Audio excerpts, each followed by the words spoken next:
ఓం మహాగణాధిపతయే నమః. ఓం గురుభ్యో నమః. ఓం శ్రీమాత్రే నమః. అరుణాం కరుణాతరంగితాక్షీం ధృతపాశాంకుశపుష్పబాణచాపాం అనిమాదిభిరావృతాం మయూకైః అహమిత్యేవ విభావయే భవానీం. శ్రీమాత్రే నమః. ప్రేక్షకులకి ఆ లలితాంబిక అమ్మవారి యొక్క అనుగ్రహం పరిపూర్ణంగా కలగాలని మనస్ఫూర్తిగా కోరుకుంటూ మనం ఈరోజు ప్రాపర్టీ విషయం, అంటే ఒక జాతకుడు తను స్వయంగా సంపాదించుకునే ప్రాపర్టీ యోగం ఎలా ఉంది, అసలు ఏ గ్రహాలు బలపడాలి స్వయంగా సంపాదించుకోవాలంటే. ఇక రెండవది ఏంటంటే తండ్రి ద్వారా వస్తుంది ఒక్కోసారి, అంటే తండ్రి యొక్క ఆస్తి జీవుడికి వస్తే మంచిదా, అసలు తీసుకుంటే మంచిదా కాదా, అసలు వస్తుందా లేదా అనేటువంటిది. కొన్నిసార్లు తాతగారిది, మరి కొన్నిసార్లు తల్లి యొక్క తండ్రిది లేదా తండ్రి యొక్క తండ్రిది తాత విషయంలో చూసుకుంటే. అదేవిధంగా ఒక్కోసారి అన్నయ్య నుంచి కానీ అలా కూడా వస్తూ ఉంటాయి. కొంతమందికి ఇద్దరు కలిసి ఏదైనా వ్యాపారం చేశారు, అప్పుడు అతను వ్యాపార లాభాలు వచ్చాయని, ఇంకోటి ఏదైనా కారణాలు కొంతమంది ఇష్టంతో ఇస్తూ ఉంటారు. అలాగా సిబ్లింగ్ యొక్క ప్రాపర్టీ వచ్చే యోగం ఉందా లేదా అనేటువంటిది కూడా ఉంటుంది మన జన్మజాతకంలో. అదేవిధంగా పిల్లనిచ్చినటువంటి మామయ్యది, లేదా ఒక్కొక్కసారి అమ్మాయికే మామయ్య ఆస్తి వచ్చే ఛాన్సెస్ ఉంటాయి. ఆ రకంగా ఎలా ఉంది. అదేవిధంగా గవర్నమెంట్ లీజు ద్వారా వస్తాయి కొన్నిసార్లు. 99 yearsకి లీజ్ వచ్చిందండి ప్రాపర్టీ అంటుంటారు. అవన్నీ కూడా అసలు ఎలా చూడాలి జన్మజాతకంలో. ఇవి ఎందుకు చూడాలి అంటే, ఒక్కొక్కసారి ఆ ప్రాపర్టీస్ తీసుకోవడం వల్ల ఇబ్బంది ఉంటుంది, కొన్నిసార్లు ఆ ప్రాపర్టీస్ వల్ల వాళ్ళకి ఎదుగుదల ఉంటుంది. దానికి ధనభావం పడితే అద్భుతమైనటువంటి ఎదుగుదల ఉంటుంది, దానికి షష్టాష్టకాలు ఈ రకమైనటువంటి కాంబినేషన్స్ పడితే ఇబ్బందులు ఉంటాయి. ఒక్కొక్క లగ్నానికి ఆ లగ్నరీత్యా వాళ్ళకి ఏ అధిపతి అవుతాడు, దాని పరంగా వాళ్ళు ఎలా చూసుకోవాలి, అసలు ఉందా లేదా అని ఎలా కనుక్కోవాలి అనేటువంటి విషయాలు చెప్తుంది నేనైనప్పటికీ కూడా చెప్పిస్తుంది సాక్షాత్ లలిత అమ్మవారిగా భావిస్తూ ఒక్కొక్క లగ్నం గురించి మనం తెలుసుకుందాం. కన్యా లగ్నము, కన్యారాశి. కన్యా లగ్నం భూతత్వ లగ్నం. సహజంగా వీళ్ళకి ఏంటంటే మేనేజింగ్ స్కిల్స్ ఎక్కువగా ఉంటాయి మీకు. అయితే మరి మీరు సొంతంగా ప్రాపర్టీ కొనుక్కునే యోగం ఎవరిస్తారు? గురుగ్రహం ఖచ్చితంగా ఇస్తుంది, బాధకుడు అయినప్పటికీ కూడా ఇస్తుంది. అయితే ఇందులో స్వయం కృషితో కొనుక్కోవడం అనేది 3-4 అధిపతులు కనెక్ట్ అయితే ఖచ్చితంగా స్వయం కృషితో కొనుక్కుంటారు, అందులో ఎటువంటి సందేహం లేదు. ఇది ఫార్ములాస్ ఇవన్నీ కూడా. మరి తండ్రిగా రాసి నాకు వస్తుందా అండి అంటే, ఇక్కడ 12వ స్థానాధిపతి అయిన రవి ఎలా ఉన్నాడు.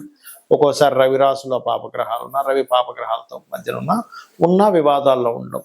అలా వివాదాల్లో ఉన్నప్పుడు తీసుకోకూడదు. తీసుకున్నా ఒకవేళ అది అమ్మేసి ఇంకో దగ్గర కొనుక్కోవడం బెటర్.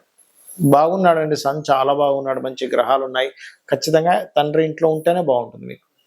మరి తాతగారు ఆస్తి రావాలి, అప్పుడు కుజగ్రహాన్ని పరిశీలన చేసుకోవాలి. కుజుడు చాలా నీట్గా ఉన్నాడు, తాతగారు ఆస్తి వల్లే మీకు కలిసి వస్తుంది. కుజుడు ఇబ్బంది పడ్డాడు అంటే, కుజుడు పాపగ్రహ సంబంధం ఏర్పడింది, అప్పుడు తాతగారు ఆస్తి కూడా మీరు తీసుకోకూడదు. ఒకవేళ తీసుకున్నా వచ్చినా మీకు అది వివాదాలకు దారితీస్తుంది, కాబట్టి దాన్ని అమ్మేసి కొనుక్కోవడం బెటర్. ఇక తండ్రి, తాత, తర్వాత అమ్మమ్మ చూసుకున్నట్లయితే సప్తమ స్థానం అంటే గురుగ్రహం ఎలా ఉంది.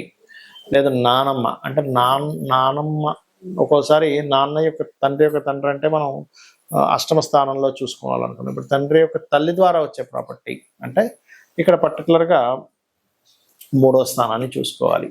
ఒక్కోసారి మేనమామ అనుకోండి, ఇప్పుడు మేనమామల నుంచి కూడా ఒక్కోసారి వచ్చేది ఉంటుంది. ఎందుకంటే తల్లి యొక్క ఆస్తి మేనమామల దగ్గర ఉండిపోయి ఎప్పుడూ తీసుకోకుండా మళ్ళీ ఒకనొక సమయంలో తీసుకుని ఉంటారు. అప్పుడు దానికి కారణం ఏమిటి? కన్యాలగ్నం వారికి అసలు ఏ గ్రహాన్ని చూసుకోవాలి అని చెప్పి చూసుకున్నట్లయితే, ఇక్కడ మేనమామ వరుస అయితేనేమో 9వ స్థానాన్ని చూసుకోవాలి. అలా కాకుండా అంటే శుక్రగ్రహాన్ని చూసుకోవాలి. అలా కాదండి, పిల్లనిచ్చినటువంటి మామయ్య లేదా మా హస్బెండ్ యొక్క తండ్రికి సంబంధించినటువంటిది, అమ్మాయి కావచ్చు అబ్బాయి కావచ్చు, అలాంటప్పుడు మీరు చూసుకోవాల్సింది కూడా 6వ స్థానాన్ని చూసుకోవాలి.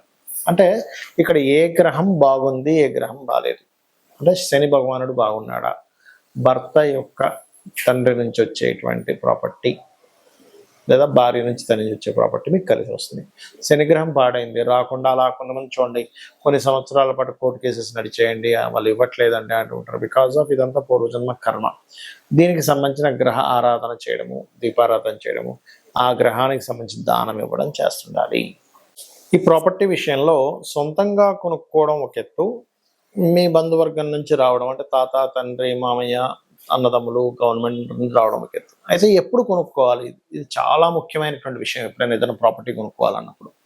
ఎప్పుడు కొనుక్కోవాలి అంటే మీ జన్మ జాతకంలో సొంతంగా కొనుక్కునేటప్పుడు 4వ స్థానం గుర్తుపెట్టుకోండి. 4వ స్థానము లేదా కుజుడు భూములు కొనుక్కోవాలన్నప్పుడు కుజుడు దగ్గర కానీ బుధుడు దగ్గర కానీ గుడ్ ట్రాన్సిట్ ఉండాలి. చాలామంది ఏమంటే మేము కొనుక్కున్నామండి కానీ చాలా ఇబ్బందులు పడ్డామంటారు. ఎందుకు కారణం ఏంటంటే 4వ స్థానానికి ఎక్కడా సరైన కనెక్టివిటీ లేదు. ఇది కేవలం మీరు కొనుక్కోవడానికి. మరి మీ తండ్రి నుంచి వస్తుంది. 12వ స్థానానికి సరైన గోచారం లేదా మహాదశలు బాగుండాలి. లేదా తాతగారు ఆస్తి తీసుకుంటున్నారు, అప్పుడేమిటి అష్టమ స్థానం బాగుండాలి. ఆ టైంలో మీరు కొనుక్కునేటప్పుడు గోచారం బాగుండాలి. చాలామంది తాతగారు ఆస్తి తీసుకున్నామండి అమ్మేశామండి అంటారు, తండ్రి గారు ఆస్తి ఇచ్చారు కానీ అమ్మేశామంటారు. కారణం ఏమిటి అంటే ఆ యొక్క ప్రాపర్టీని ఇచ్చేటువంటి గ్రహాల యొక్క స్థితిగతులు సరిగ్గా లేవు అనేటువంటిది మనం అర్థం చేసుకోవాలి. ఇక అప్పుడు గోచారం బాగుంది, ఖచ్చితంగా తీసుకోవచ్చు. అయితే ఇందులో మీకు గనక తాతగారు ఆస్తి కానీ తండ్రి గారు ఆస్తికి కానీ వచ్చిన తర్వాత ఇబ్బందులు ఉన్నాయన్నప్పుడు ఖచ్చితంగా మీరు ఆ ప్రాపర్టీని యాజ్ ఇట్ ఈస్గా అమ్మేసి ఇంకో ప్రాపర్టీ కొనుక్కోండి. యాజ్ ఇట్ ఈస్గా వాళ్ళు సంపాదించినటువంటి ఆ ప్రాపర్టీ ప్లేస్లో యాజ్ ఇట్ ఈస్గా మీరు ఉండకూడదు. లేదా రెంట్కి ఇచ్చేసి ఇప్పట్లో అమ్మలేమన్నప్పుడు దాన్ని రెంట్కి ఇచ్చేసి ఇంకో దగ్గర ఉండడం అయినా మంచిది. ఇక అదేవిధంగా బాగోపోతే అమ్మేయాలని చెప్పాను. మరొక విషయం ఏంటంటే ఇక్కడ మరి ఎప్పుడు కొనకూడదు అంటే కేతు సంబంధం లేదా పాపగ్రహం గనక నేను ఇంతకుముందు నేను చెప్పినటువంటి భావములు అంటే ఏ కాంబినేషన్స్ వల్ల ఎవరి నుంచి ప్రాపర్టీ వస్తుంది లేదా సొంతంగా కొనుక్కుంటారని చెప్పని అక్కడ గనక పాపగ్రహ సంబంధాలున్నా, ముఖ్యంగా కేతు సంబంధం కనుక వస్తే ఆ టైంలో మీరు కొనడం కానీ ఇంకా ఎందుకంటే ఆ టైంలో అమ్మే టైం నడుస్తుంటుంది. మీకు కొంతమంది ఈ ప్రాపర్టీ అమ్ముదాం అనుకుంటారు, కేతు సంబంధం వచ్చినప్పుడు ఖచ్చితంగా అమ్మేస్తారు. కేతుతో పాటు గురు సంబంధం కూడా వస్తే మంచి రేటుకి అమ్ముతారు. ఇట్లా ఉంటుందన్నమాట. అలాగే సిమ్టమ్స్ ఏమిటి మీరు అనిపించవచ్చు, ఏమంటే నాకు ఈ ప్రాపర్టీ పనికి వస్తుందని నాకు ఎట్లా అర్థం అవ్వాలి? ఎలా అంటే ఇప్పుడు మనం ఒక ప్రాపర్టీ కొనేటప్పుడు కూడా మనకు తెలుస్తుందండి. ఆ ప్రాపర్టీ దగ్గరికి కొనడానికి వెళ్ళినప్పుడు ఏవో మనకు తెలియకుండా కొన్ని నెగటివ్ అంటే ఏదో గొడవ జరగడమను, లేకపోతే అక్కడికి వెళ్ళేటప్పుడు సంథింగ్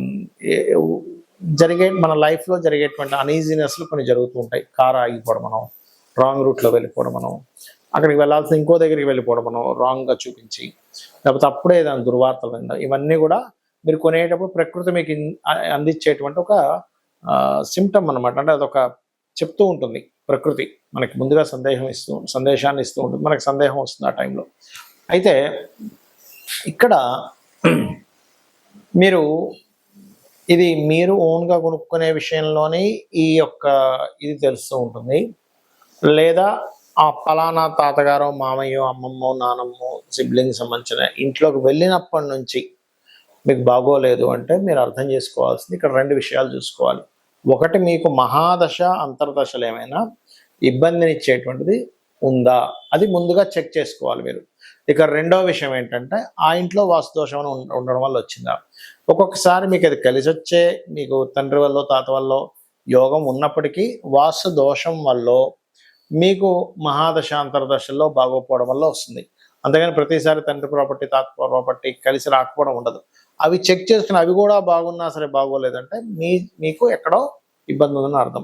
కొంతమందికి జాతకాలు ఉండవు, జాతకాలు లేనప్పుడు వీలైనంత మటుకు అక్కడికి వెళ్ళినప్పటి నుంచి ఇబ్బంది వస్తుంది అన్నప్పుడు దాన్ని రెంట్కి ఇచ్చి ఇంకో దగ్గరికి వెళ్ళడం మంచిది, లేదా అమ్మేసి ఇంకోటి కొనుక్కోవడం మంచిది.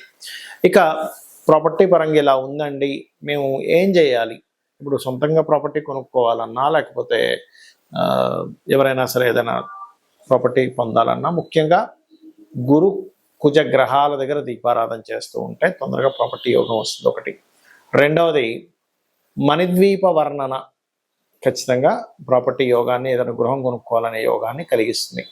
సరే ఇవి ఓకే, ఒక ప్రాపర్టీ కొన్నాము అది కబ్జాలోకి వెళ్ళిపోయింది, లేకపోతే లిటిగేషన్స్ ఏర్పడ్డాయి, గొడవలు నడుస్తున్నాయి, ధర్మబద్ధంగా మీరున్నారు, అయినా సరే ఆ యొక్క ఆస్తికి సంబంధించింది మీకు ఎంతో పోరాడుతున్నారు, రావట్లేదు. అలాంటప్పుడు వారాహి అమ్మవారి యొక్క అష్టోత్తరము, వరాహస్వామిని పూజించడము ఇవి చేయాలి.